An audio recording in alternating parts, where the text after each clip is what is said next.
इस्लाम। जय हिंद दोस्तों। चलिए हम हिस्ट्री में प्राचीन भारत में चलते हैं कि इस्लाम धर्म का उत्पत्ति कैसे हुआ। जो मुसलमान भाई लोग मनाते हैं इस्लाम धर्म कैसे मानते हैं, इसकी हिस्ट्री में समझते हैं। हिस्ट्री समझते हैं क्या है इस्लाम धर्म का उत्पत्ति। देखिए, इस्लाम धर्म के संस्थापक थे हजरत मोहम्मद साहब। जो हजरत मोहम्मद साहब थे इस्लाम धर्म के संस्थापक थे। इसी ने भगवान अपने, जैसे हमारे हिंदुओं में शंकर भगवान है, उसी तरह इसने भी मैंने इस्लाम धर्म को अपनाया। जैसे गौतम बुद्ध भगवान ने जैन धर्म को प्रोत्साहित किए, उसी तरह ये भी हजरत जी इस्लाम धर्म को उजागर किए, संस्थापक थे। हज़ारों मोहम्मद साहब का जन्म 570 ईस्वी पूर्व में हुआ था। मक्का में प्रमुख कुरैश कबीले में हुआ था। जो मक्का मदीना अपने सुनेंगे सऊदी अरब में है, वहाँ पर क्या जगह है,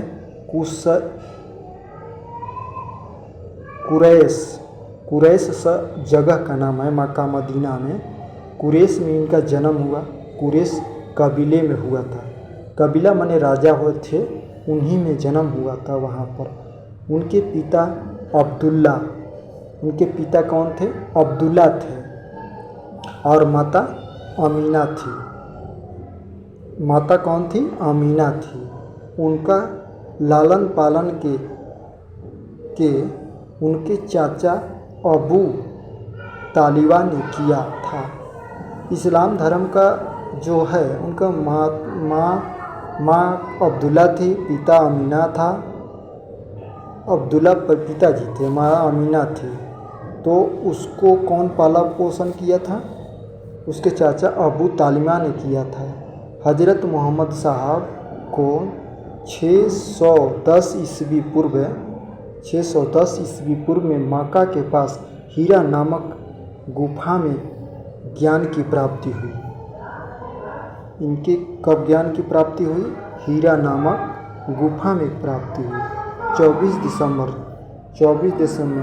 622 को पैगंबर के मक्का मदीना से मदीना की यात्रा इस्लाम जगत में मुस्लिम सनबत हिजारी सनवाद के नाम से जाना जाता है। जो मक्का मदीना लोग जाते हैं सितंबर में, जो पैगंबर से मक्का मदीना, तो अच्छा माना जाता है यात्रा। जैसे हम लोग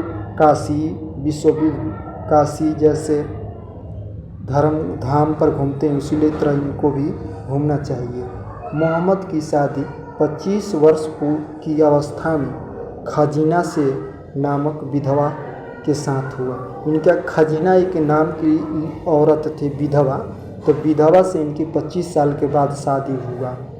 मोहम्मद के पुत्र का नाम था फितमा और दामाद का नाम था अली है। देवदूत निजी करम ने पैगंबर मोहम्मद साहब के कुरानो अरबी भाषा में संबोधित किया गया है। कुरान इस्लाम धर्म का पवित्र ग्रंथ है। इस्लाम धर्म का कुरान जो है पवित्र धर्म माना जाता है। जैसे हिंदुओं में गीता कहा जाता है, उसी तरह अरबी भाषा में लिखा गया है। यह पवित्र ग्रंथ में 114 अध्याय में बैटरी हुई है। इनमें से 600 कितना 30 पद हैं। पैगंबर मोहम्मद साहब ने कुरान की शिक्षाओं का उपदेश दिया। हजरत मोहम्मद साहब की मृत्यु 8 जून 2032 को हुआ। उन्होंने मदीना में दफनाया गया। उनका यहाँ दफनाया गया मदीना में।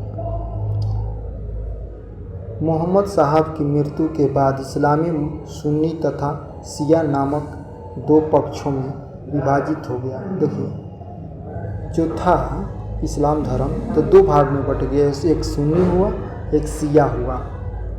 सुन्नी उन्हें कहते हैं जो सुन्ना में विश्वास रखते हैं और सुन्ना पैगंबर मोहम्मद साहब के कथनों तथा कार्यों में विवरण करता है। जो लोग सुनते हैं ना उसको सुन्नी बोलते हैं। इसमें भी दो धर्म बटे हुए हैं। शिया अली को शिक्षकों में विश्वास करते हैं। जो शिया मुसलमान होते हैं वो लिखने पढ़ने में विश्वास करते हैं। साहब का न्याय से उत्तराधिकार मानते हैं। साहब दामाद थे।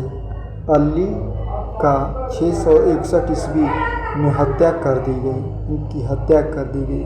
अली के पुत्र हत्या 680 में ही करबल ईरान नामक स्थान पर कर दी। इनका पुत्र ही मार दिया अपने बाप को।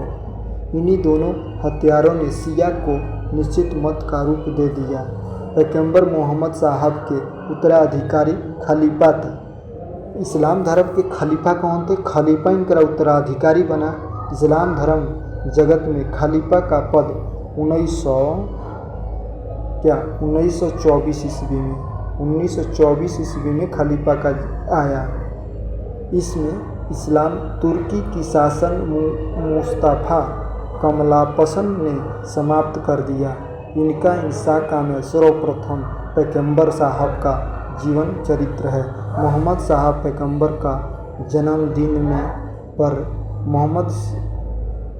मोहम्मद साहब पैगंबर के जन्मदिन पर ही ईद मनाते हैं लोग, पर्व मनाया जाता है। भारत में सर्वप्रथम इस्लाम का आगमन अरबों के जरिए 712 ईस्वी के अरबों ने सिंध जीत लिया और सबके किसी के भाग में इस्लाम का एक महत्वपूर्ण धर्म माना गया। नमाज के दौरान मुसलमान मक्का के तरफ मुँह करते हैं। भारत से मक्का पश्चिम की ओर पड़ता है। मक्का की दिशा की कियाला कहा जाता है। देखिए, जो मुसलमान भाई होते हैं तो आपने देखे होंगे कि मस्जिद में वो नमाज पढ़ते हैं, तो नमाज हमेशा पश्चिम की ओर दिशा में मतलब अपना चेहरा करके अठेहुनिया के करेंगे। तो इसका मतलब क्या हुआ? इसका मतलब ये हुआ कि उसने मक्का उसी तरफ के है, उसी तरफ पश्चिम, भारत से पश्चिम की ओर तरफ पड़ता है, इसीलिए मक्का की तरफ दिशा में वो करते हैं, नमाज पढ़ते हैं, यानी भगवान को याद करते हैं। उसको कहा जाता है कियाल बोलते हैं। क्या बोलते हैं? कियाल। यही हैं पैगंबर साहब। इस्लाम धर्म के संस्थापक यही हैं जो इस्लाम धर्म के संस्थापित किए। और ये नहीं कहते हैं कि आप बकरीद मनाइए तो बकरे को मारिए, मतलब मांस खाइए। इनका उपदेश नहीं था। ये हमेशा कहते थे सत्य बोलो, अहिंसा न करो, इनकी भी कहना था। लेकिन कोई भी धर्म किसी को अहिंसा करने की इजाज़त नहीं देता है। और इस्लाम धर्म के संस्थापक यही थे और इन्हीं ने पहले बार ये संस्थापक किया। इनका शादी जो हुआ एक विधवा से हुआ, 25 साल के बाद शादी हुआ। ये शादी एक विधवा से की। इसका जो पुत्र हुआ, पुत्र ही इसको हत्या कर दिया। जो लड़का इसका बना उसी ने अपने गद्दी के लिए इसको हत्या कर दिया। इस्लाम धर्म दो भागों में बंट गया। एक हो गया कि सुनने वाला, एक हो गया शिक्षा वाला। तो शिक्षा वाला वो था जो लोग शिक्षा में विश्वास, सुनने वाला यानी केवल सुनते थे, उसमें सुनने में विश्वास करते थे, भगवान को मानते थे। और एक थे पढ़ने में यानी शिक्षा में विश्वास करते थे। ये देखिए, यही है मक्का मदीना। मक्का मदीना में ही इनका जन्म हुआ था। एक कबील परिवार में, राजा घर में हुआ था। और लोग जब नमाज पढ़ते हैं मुसलमान भाई तो क्या करते हैं, उसी दिन, इसी के दिन ईद मनाया जाता है। यहाँ पर लाखों संख्याओं में लोग हज करने जाते हैं। मुसलमान भाई हज करने जाते हैं। यहाँ लोग कहते हैं ना, जैसे हिंदुओं में होता है कि काशी बनारस घूमने जाओ तो आपको स्वर्ग में जाएंगे, स्वर्ग की प्राप्ति होगी। उसी तरह इनका भी होता है, धर्म माना जाता है इस्लाम धर्मों में कि हज करेंगे तो आपको स्वर्ग की प्राप्ति होगी। तो हज करने जब जाएंगे तो वहाँ पर मक्का मदीना भारत से पश्चिम की ओर है। भारत से किस तरफ है? पश्चिम की ओर है। पश्चिम में आप वहाँ पर जाएंगे तो मक्का मदीना वहाँ पर सऊदी अरब में है। वहाँ जाके आप आएंगे तो आपको झूठ नहीं बोलना है, हमेशा सच बोलना है। यानी वहाँ का उपदेश है। हम नहीं कह रहे हैं कि आप झूठ बोलो, सच बोलो। ये इतिहास बताता है, हिस्ट्री में ये दिया गया है कि सच बोलो। कोई भी धर्म किसी को गलत काम नहीं सिखाया कोई भी। तो यहाँ पर हज करने लोग जाते हैं और जब नमाज पढ़ते हैं तो पश्चिम की दिशा, अपनी चेहरा जो है पश्चिम की ओर मुँह करके वो लोग ठेहुनिया के नमाज पढ़ते हैं, अपने भगवान को याद करते। भगवान मानिए या ईश्वर मानिए, इनका कहना था ईश्वर मतलब भगवान जो है निराकार है, भगवान का कोई आकार नहीं है। हिंदुओं में है कि ये शिव भगवान है, ये शंकर भगवान है, कृष्ण भगवान है, लेकिन मुसलमानों में, इस्लाम धर्म में ये बताया गया है कि आपका कोई भगवान नहीं है, यानी ईश्वर एक ही है। आत्मा पर विश्वास करो, जो ईश्वर है निराकार है, उनका कोई आकार नहीं है। आप ईश्वर जो है आत्मा है, आत्मा एक तरह है, आत्मा में विश्वास करो, इनका कहना था। ये इनका मेन धर्म जो है कुरान है। कुरान जो होता है, जब आप जैसे जज, कलेक्टर जज या केस मुकदमा होती है तो वहाँ पर जब जाएंगे वकील के पास कोर्ट में, तो वहाँ पर आपको मुसलमान भाई को लोग को कुरान पर हाथ रख के कसम दिलाया जाता है कि आप बोलिए कि जो भी हम बोलेंगे वो सच बोलेंगे, सच के सिवा कुछ नहीं बोलेंगे। यानी कसम दिया जाता है। हिंदुओं को क्या कहा जाता है कि गीता दिया जाता है। जैसे आप देखे होंगे बड़े बड़े नेताओं को जब शपथ ग्रहण लेते हैं उस समय हिंदू के जो होते हैं उनको क्या दिया जाता है?